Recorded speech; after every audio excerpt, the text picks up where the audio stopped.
Salut à tous et bon réveil en ce jeudi matin. Et on a donc le Bitcoin qui enfin franchi la barrière des 100K. Et on peut dire qu'il l'a fait d'une manière assez violente. C'est passé comme dans du beurre. On est monté jusqu'à 103K. Je vais réduire tout de suite ma tête et on va rentrer dans le vif du sujet en allant voir donc ce magnifique graphique de notre cher Bitcoin où on parlait de ces 100K depuis maintenant, on est en 2024, et c'était déjà le narratif de 2020, donc déjà 4 ans, voilà, 4 ans que l'on attendait un Bitcoin au-dessus des 100K, les 6 chiffres, on y est, voilà. Et donc, avant de poursuivre cette vidéo, je tiens à vous prévenir qu'il y aura un événement exceptionnel sur ma chaîne. La semaine prochaine, nous sommes là le 5 décembre et on va avoir un live exceptionnel à venir qui aura lieu à midi et demi heure française le mercredi 11 décembre de la semaine prochaine. Je vérifie que je ne me trompe pas, hein, c'est bien le mercredi 11 décembre. Cette vidéo est assez improvisée, hein, pour tout vous dire. J'avais pas prévu de faire de vidéo aujourd'hui, mais comment laisser passer cet événement de se réveiller avec un Bitcoin au-dessus des 100K. Sincèrement, hier, en allant me coucher, je pensais absolument pas qu'on aurait un Bitcoin à 100K aujourd'hui. Et bon, bah voilà, hein, le Bitcoin aime bien nous surprendre, et c'est ce qu'il a fait encore une fois, en tout cas pour ma part. Voilà, la semaine prochaine, mercredi 11 à midi et demi, donc un live exceptionnel avec de multiples vétérans crypto, des gens qui sont connus, qui ont déjà une visibilité en ligne, et puis d'autres personnes qui sont dans l'ombre, les multimillionnaires de la crypto qui ont déjà plusieurs bull runs à leurs actifs, plusieurs cycles, et qui vont aussi venir intervenir lors de ce live. Voilà, on aura une pluralité, là je recommence, pluralité de typologie de personnes, de typologie de stratégie. C'est ce qui, je pense, va faire la richesse de ce live. Donc, pour pas le louper, vous connaissez la chanson, hein, vous vous abonnez à la chaîne de manière à être tenu au courant. Je vais m'occuper de mettre en créer le live en prévision donc de ce mercredi. On aura notamment donc Alexandre Vinal de CoinTips, Georges Tressignes de Elliott EPF, mon ami Fabien Vanni qui est intervenu tout récemment sur ma chaîne. C'était sa première, hein, lui, sur YouTube. Donc je mets le lien. Punaise, je sais jamais où est ce foutu i. Ah, je crois que c'est là, voilà, c'est bon.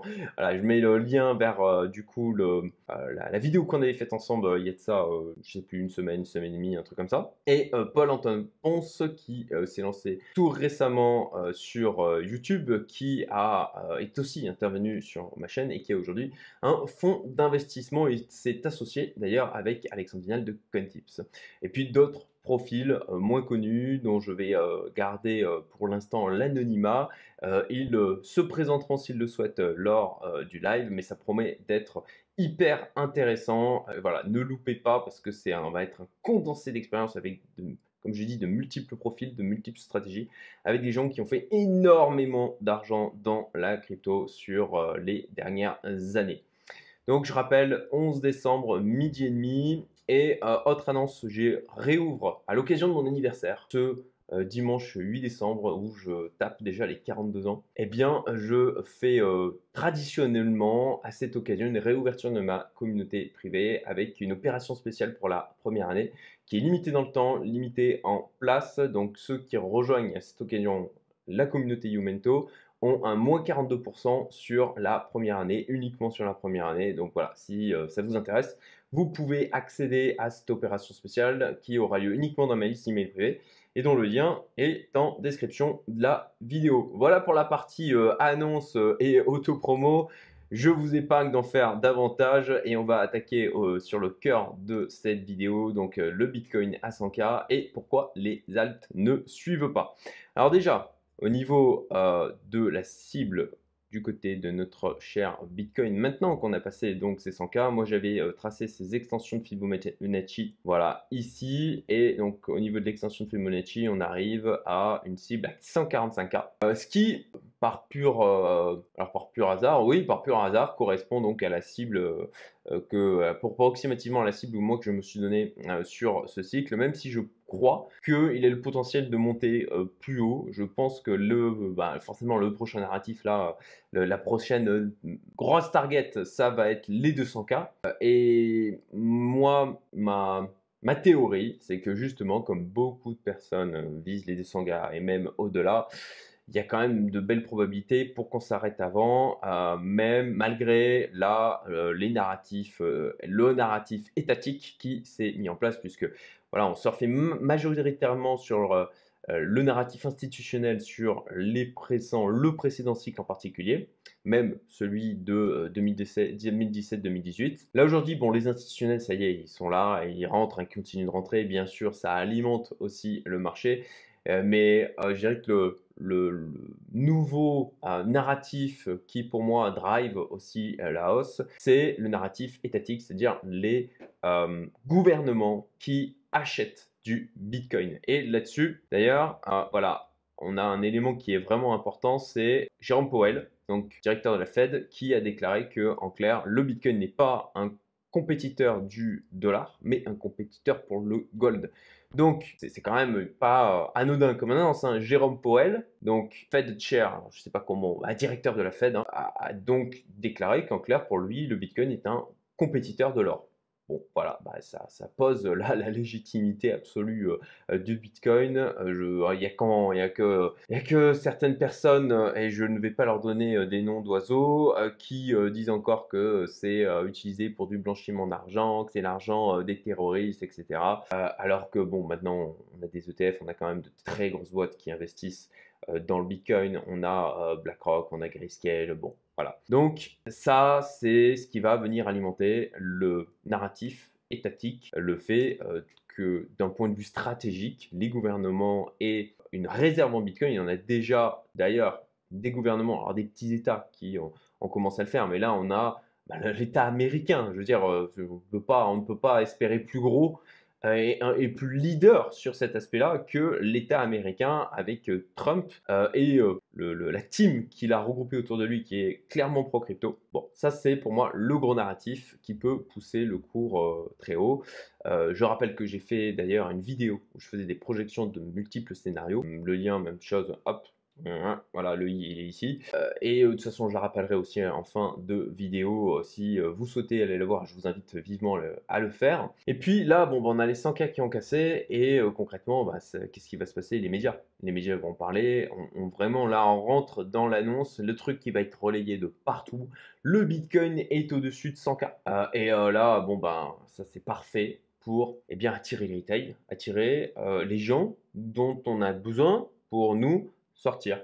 Voilà, parce que, je le rappelle constamment, mais c'est une immense arène dans laquelle on se bat tous. Et il y en a juste 1% qui va, alors je crois que c'est 96% des investisseurs dans la crypto en ressortent perdants. Donc, ceux qui vont ressortir des plus-values, je crois qu'on est de mémoire, hein, je vous fais comme ça, de mémoire, 4%. Et ceux qui vraiment vont recevoir des gains, ressortir des gains significatifs, ça va être 1%. Et j'ai la chance de pouvoir dire que je regroupe pas mal de personnes qui sont dans ce 1% dans mon entourage. Et c'est notamment de ces personnes-là qui vont intervenir la semaine prochaine dans ce live exceptionnel. On va ensuite parler des alts. Pourquoi les alts ne suivent pas? Eh bien déjà, un élément qui pour moi, alors j'ai encore réduire ma tête pour éviter de polluer l'écran, voilà. Je vais mettre par là. Ok, la dominance du Bitcoin, donc moi je l'avais évoqué, je surveillais cette droite de tendance ici. Voilà. Ce que j'avais prévu, c'est que si on cassait cette droite de tendance, c'était confirmé à ce moment-là, eh bien, j'allais redispatcher, diminuer mon allocation, ma surpondération du Bitcoin dans mon portefeuille principal pour réallouer sur les alts. Ce que j'ai fait, que j'ai commencé à faire samedi, où j'ai pris des profits d'ailleurs sur XRP, et j'ai réalloué donc dans le reste de portefeuille, plus ce que j'ai fait aussi dimanche soir. Tout ça, bon, je tiens au courant de manière beaucoup plus quotidienne les membres de ma communauté privée Youmento et du programme Fast Track Investor qui, oui, sont mes programmes payants et oui, je fais de la pub, absolument. Les liens sont en description si ça vous intéresse d'aller voir ce que je propose à travers ça. Mais bien sûr, en ce moment, on est ultra actif sur la crypto et on fait d'ailleurs des points crypto très régulièrement, à peu près tous les 15 jours. Plus moi, je partage en permanence tout ce que je fais, ce que je découvre, mes réflexions pour voilà, qu'on partage, puisque c'est pas juste dans un sens, il y a un véritable partage au sein des personnes qui font partie de FTI et du Youmento. Et c'est d'ailleurs ceux qui vont intervenir dans le live de la semaine prochaine, pour la plupart, font partie de l'un ou l'autre. Donc la dominance du Bitcoin, on l'a vu, elle avait quand même bien baissé. On avait un RSI qui était en daily descendu très bas, hein. Voilà, on était descendu à 22. Donc il était vraiment pas déconnant. Voilà, vous le voyez, la dernière fois qu'on était descendu plus bas, c'était ici. Et ça avait marqué un début, voilà, le Bitcoin était reparti en tendance haussière, au niveau de sa dominance, je veux dire. Donc voilà, ma droite de tendance a été cassée. Ok, donc j'ai suivi mon plan et il était assez logique qu'on s'attende à un rebond de la dominance du Bitcoin. C'était d'ailleurs, là aussi j'en ai parlé aussi dans mon canal Telegram. Je vais en parler juste après, où j'ai surpondéré moi mon portefeuille principal en Solana pour voilà, diverses raisons que je ne vais pas évoquer aujourd'hui et sur cette vidéo. Pareil, je l'ai évoqué dans mes communes privées. Et un des risques que je voyais, c'était cette Bitcoin dominance qui était vraiment descendue bas et où on pouvait avoir un rebond. Bon, bah voilà, le risque s'est matérialisé. Après, bon, ben, j'ai pris un pari, j'en assumais aussi les risques, je les avais calculés. Et pour autant, je reste dans cette position parce que sur le Solana, alors je vous montre un des éléments qui m'a amené à prendre cette décision. Si on va sur le Solana versus Bitcoin, voilà, on a ce triangle de compression ascendant. Là, je suis en daily, mais voilà, il dure depuis décembre 2023. Ça fait 12 mois qu'on est en train de compresser comme ça. Et pour ma part, j'ai pris le pari qu'on pouvait le casser à la hausse. Donc vous voyez le moment où moi je me suis positionné, où j'ai en clair changé du Bitcoin en Solana, même si j'ai toujours du Bitcoin dans mon portefeuille. Là, on peut aussi constater qu'on est en train de travailler à nouveau cette droite de tendance. Pour l'instant, on n'a pas cassé en dessous. Concrètement, versus Bitcoin sur cette réallocation Solana, je prenais un risque de moins 5%. Bon, ben voilà, un des éléments que j'avais identifié, c'était la dominance du Bitcoin qui était quand même très basse, donc ça pouvait se matérialiser. Bon, ben voilà, là ça s'est matérialisé. Néanmoins, je n'ai pas fermé la position. Je reste exposé de cette manière parce que je vais voir si on clôture en dessous de cette droite de tendance. Et j'aviserai, je surveille âprement. Je m'étais mis une alerte là que j'ai vue du coup ce matin quand je me suis levé. Et j'ai aussi une alerte au-dessus à la cassure donc de ce triangle de compression. Tel que je vois, je risque un moins 5%. Et par contre, si on va juste en haut du canal, c'est un plus 10%. Sans compter que si je prends les retracements, les extensions de Fibonacci, voilà, on peut, si on a le premier niveau ici, on monte à plus 70% versus Bitcoin niveau du Solana. Si on va jusque là, on a un plus 200%. Donc je trouvais le pari assez intéressant. Voilà pour la dominance du Bitcoin, on l'a évoqué, donc rien d'étonnant à ce qu'on ait à minima un rebond. Et la raison aussi pour laquelle, eh bien, du côté des alt, en fait, ça n'a pas forcément suivi cette hausse du Bitcoin. Ça même, voilà, à 90%, je dirais, pas suivi la hausse du Bitcoin.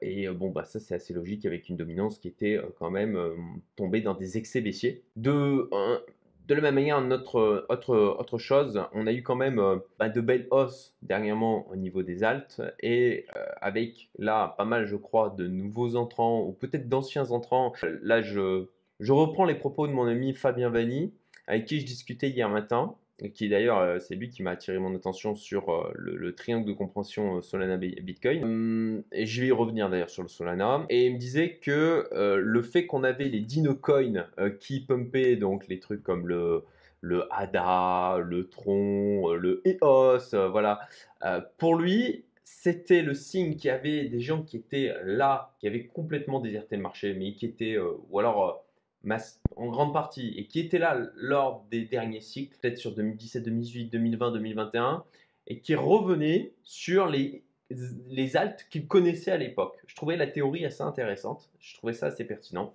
Et comme, à mon sens, c'est des gens qui n'ont pas eu la ténacité de rester dans ce marché, de continuer à se former pendant le bear market, de ne pas lâcher le truc, de se préparer. Et pour moi, c'est en majorité ceux qui sont capables d'en sortir gagnant. Et bien là, comme ils voient le Bitcoin qui monte, qui repart à la hausse, bon bah je pense que les alts aussi en souffrent, tout simplement parce qu'il y a des gens qui se disent, bah voilà, les alts ont vachement monté, hop, allez, je vends des alts, je vais sur le Bitcoin pour profiter là de ce mouvement de hausse. Ce qui, là aussi, je crois, explique le fait que du côté des alts, ça n'est pas forcément beaucoup monté. On a un espèce d'échange de flux comme ça entre le Bitcoin monte, hop, ça ruisselle sur les alts montent, hop, c'est un nouveau pump, un nouveau point de départ temporaire sur le Bitcoin. À ce moment-là, bah, de la même manière, ça va ruisseler sur le Bitcoin, ça va alimenter la hausse, etc., quoi. Voilà, je pense que vous avez compris le principe. La dominance du Bitcoin, j'en ai parlé. ETH versus Bitcoin, je voulais m'arrêter sur celui-là parce que globalement, bon ben, on reste dans quand même ce canal baissier du l'Ethereum versus Bitcoin. Après, il a quand même pas trop mal tenu. Il a quand même pas trop mal tenu, puisqu'il a mieux tenu typiquement que le Solana. Voilà, on s'est tapé. Alors, si je prends le plus haut d'hier jusqu'au plus bas, voilà, on s'est fait un moins 10% quand même. C'est intéressant. Si je reprends le Solana, que j'ai dit qu'il avait mieux tenu que le Solana, mais ai-je raison? Voilà, on s'est pris un moins 10%. Donc, si je me prends hop, le plus haut qu'on a hier jusqu'au plus bas, bah, c'est kiff-kiff. Ouais, moins 10% aussi. Donc, voilà, une réaction à peu près similaire au niveau du Solana et de l'ETH versus Bitcoin. Intéressant ça. Comme je disais, hein, ça a été improvisé ce petit point. Là, je tourne un podcast à midi, heure mauricienne, à 9h, heure française, et il faut que j'arrive à publier la vidéo entre les deux. Voilà, donc bon, pour ma part, rien de particulièrement inquiétant, rien d'anormal sur le fait que les alts ne suivent pas, même si, bah, comme j'ai augmenté fortement ma pondération sur les alts, bah, forcément j'ai aussi moi mon portefeuille qui n'a pas poussé en corrélation avec la poussée du Bitcoin. Et je pense que pour beaucoup qui vous réveillez ce matin, ça doit être la même chose. Si vous êtes beaucoup sur les alts, comme c'est mon cas maintenant aussi. Ah oui, important aussi, l'ETF Solana. Alors j'ai pris ma décision moi de surpondération sur le Solana. Indépendamment, ça a été de la pure analyse technique et ça a été indépendamment de cet élément de l'ETF Solana. Alors là, ça date d'il y a quelques heures, hein, cette news. 49 minutes, parce que c'est aussi récent que ça. Ouais, non, c'est ça, hein, c'était il y a 49 minutes. Hein. J'essaie de trouver la date et l'heure du truc, mais je crois que c'est... Non, c'est ça, c'est ça. Donc Grayscale qui a déposé donc un ETF, un dossier pour le ETF Solana auprès du New York Stock Exchange. Donc voilà, ça c'est quelque chose qui je pense peut jouer en faveur du narratif Solana. Deuxièmement, eh bien, on a aussi BlackRock qui en parle depuis maintenant un moment. Ils se sont arrêtés d'en parler en juillet et je ne serais pas étonné que on ait une résurgence donc de l'idée d'un ETF BlackRock, surtout s'il y en a d'autres qui s'y mettent. Et à ce moment-là, là aussi, c'est quelque chose qui pourrait amener à créer un environnement de narratif positif pour le Solana, en plus de bien sûr les flux d'institutionnels que ça pourrait amener vers celui-ci. Un élément aussi sur lequel je voulais m'arrêter et aussi pour alimenter le côté les médias vont en parler. Alors là, j'utilise une app payante dernièrement que j'ai fait un gros travail sur aussi comment en termes de stratégie de mon côté, une fois que j'aurai sorti une majorité du portefeuille, j'ai envie de garder une allocation pour faire mumuse. Et donc, je travaille à nos détections des narratifs de manière à surfer de narratif en narratif. Et donc, dans les outils que j'étudie, il y a cet outil Sentiment qui permet de suivre ce qui se passe, l'agitation sur les réseaux sociaux. Et donc là, on voit que c'est assez intéressant. On a donc le mot 100K qui remonte assez fortement au niveau des réseaux sociaux. On a Bitcoin aussi. Donc bon, voilà, on voit que les projecteurs sont mis sur Bitcoin et que ça, bah, c'est génial. C'est exactement ce dont on avait besoin. Attirer les feux des projecteurs sur notre cher Bitcoin, le narratif, les 100K ont explosé, to the moon, tout ça, et du retail qui débarque sur le marché. On a besoin de ça à nouveau. Voilà pour cette vidéo. Je vous invite à aller voir donc cette vidéo sur les scénarios que je vais mettre, ça va être de ce côté. Voilà. Sur donc les différents scénarios que je vois pour ce bull run, j'ai fait un gros travail sur ce sujet et j'explique pour quelles raisons j'ai fait ce travail et comment l'utiliser. Et puis plan d'action pour les 6 mois à venir, ça aussi, grosse vidéo, hyper importante. À mon sens, si vous souhaitez réussir dans ce bull run, à minima, prenez connaissance de cette vidéo sur les plans d'action, mais à mon sens, vous devriez prendre connaissance des deux vidéos. Elles ont plutôt été appréciées, d'après le nombre de vues, d'après les likes, d'après les commentaires. Et j'ai fait, voilà, je suis plutôt satisfait et fier du travail que j'ai fait dans celle-ci. Je vous souhaite une excellente journée et d'ailleurs lundi, je tourne un podcast avec les darons du Biz où on va parler crypto. Voilà. Et je rappelle, le live à venir mercredi, surtout, ne loupez pas ça.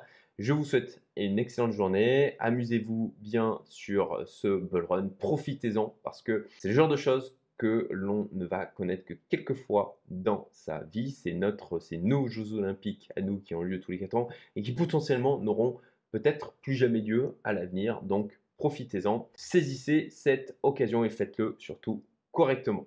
Allez, à très bientôt. Salut à tous.